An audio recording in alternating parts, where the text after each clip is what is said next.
मैं चाहता हूँ कि हमारे मित्र ज्ञानेंद्र आर्य जी प्रश्न करें निर्दलीय लोकतंत्र पर, तो फिर हम लोग चर्चा शुरू करते हैं। मुनि जी, आप कभी कभी पार्टीलेस डेमोक्रेसी यानी निर्दलीय लोकतंत्र या दल विहीन लोकतंत्र की बात करते हैं और आपकी बातों से ऐसा लगता है कि आप पार्टीलेस डेमोक्रेसी के गुण को सच्चे अर्थों में लोकतंत्र का एक अनिवार्य घटक मानते हैं। इसके बारे में आप क्या कहते हैं? आप अपना मत स्पष्ट करें।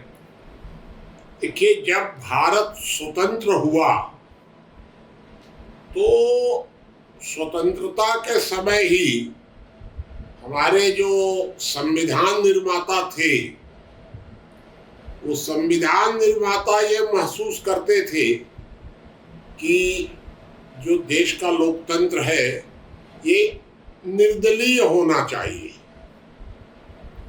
एक तरफ तो उनके सामने निर्दलीय लोकतंत्र की अच्छाइयां दिख रही थी, दूसरी तरफ उनके सामने एक मजबूरी थी कि जो दुनिया भर में लोकतंत्र था वो निर्दलीय नहीं था और भारत गुलामी से तुरंत मुक्त हुआ था। तो इसलिए भारत को ब्रिटेन का जो लोकतंत्र था, संसदीय लोकतंत्र, उसको चलाना एक मजबूरी तरीके भी दिख रही थी। अब इन दोनों के बीच में संविधान निर्माताओं ने उस समय दोनों के बीच का मार्ग चुना और उन्होंने संविधान में एक तरह से निर्दलीय लोकतंत्र को ही महत्व दिया।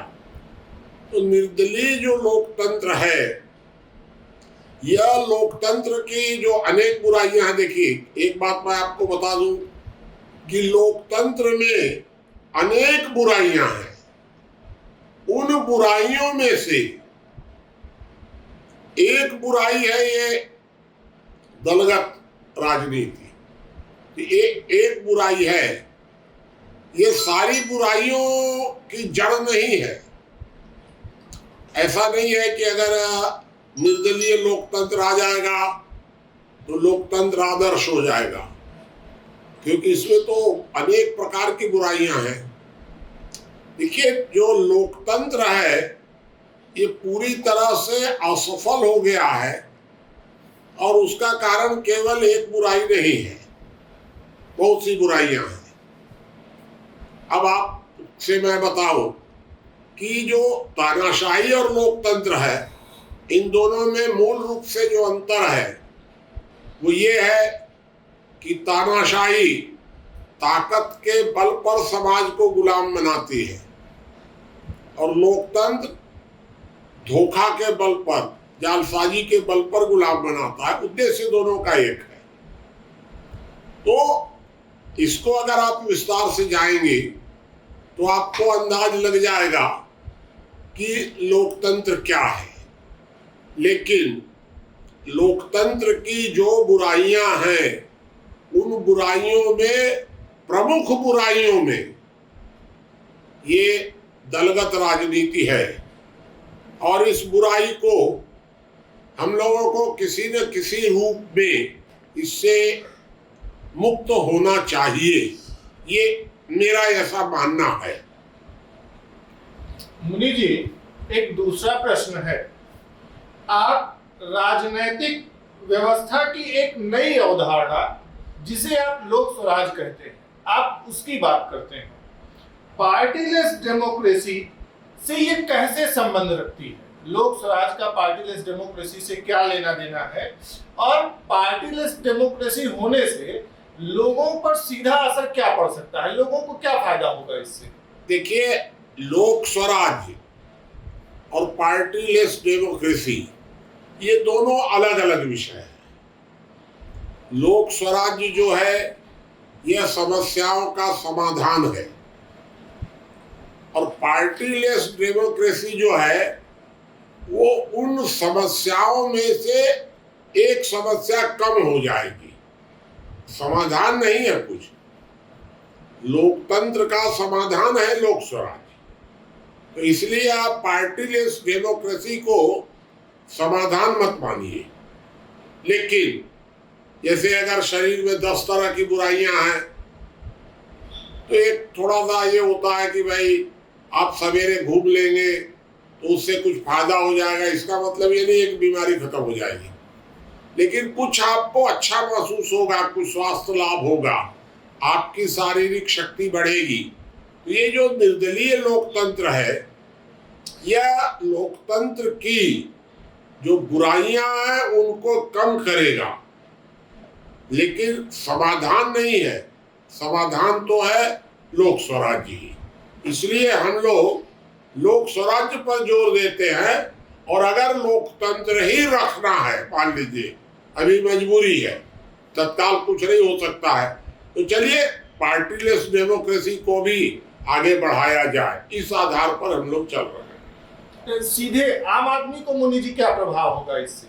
आम आदमी पर उसका विशेष प्रभाव नहीं होगा, लेकिन जो अभी जो लोकतंत्र है पार्टी का, ये एक प्रकार से अप्रत्यक्ष तानाशाही है। क्या लोकतंत्र है?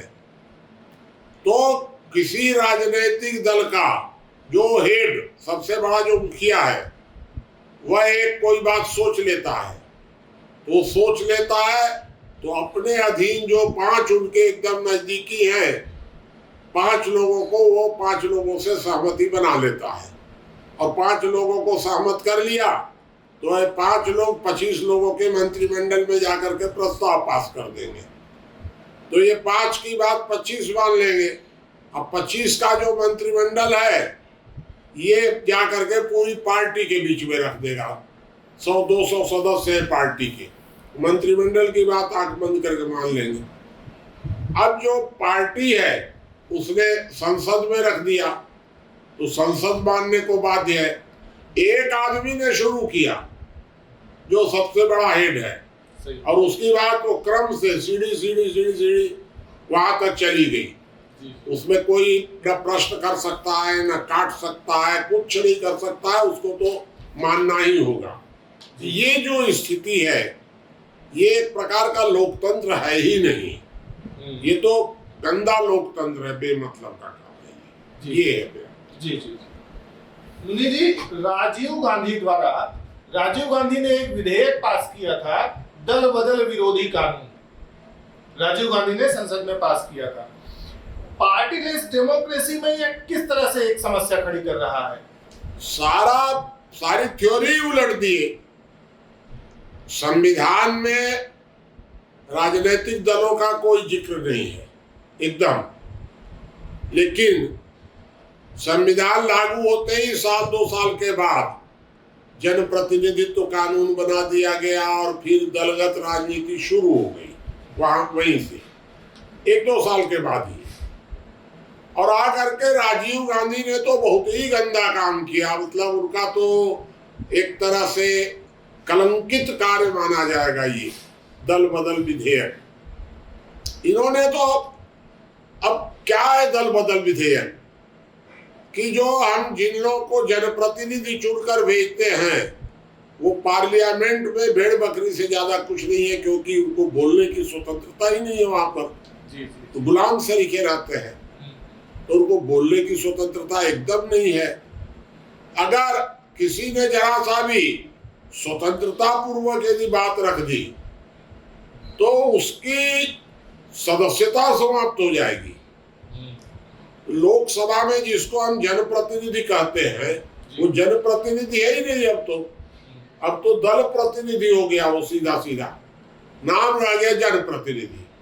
इसलिए ये राजीव गांधी ने जो ये विधेयक लाया ये पूरी तरह राजनीतिक स्वार्थ था, और उसी का परिणाम है कि राजनीतिक दलों में परिवारवाद बढ़ रहा है, केंद्रीयकरण बढ़ रहा है। ये राजीव गांधी के इस जो कानून था उस कानून का परिणाम है ये। अच्छा मुनि जी, क्या इस विधेयक के बारे में सुप्रीम कोर्ट क्या इसके बारे में क्या कह रही है, उससे आप कितना सहमत हैं? देखिए, सुप्रीम कोर्ट इस बारे में कुछ कर नहीं रहा है। उसका कारण ये है कि एक कानून, संविधान संशोधन करके नवी अनुसूची लागू कर दी गई, सुप्रीम कोर्ट के पंख कतर दिए गए, सुप्रीम कोर्ट अपने को असहाय मानने लग गया। यद्यपि सन 73 में थोड़ा सा सुप्रीम कोर्ट ने शुरुआत की, तो वहां से कुछ सुप्रीम कोर्ट बालिग होना शुरू हुआ। अब तो सुप्रीम कोर्ट तानाशाह हो गया है।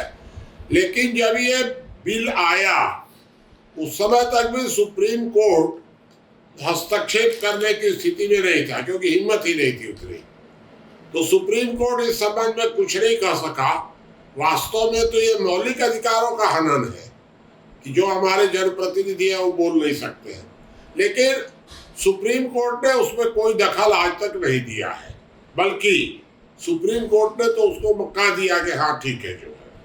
ये मेरी जानकारी में ऐसा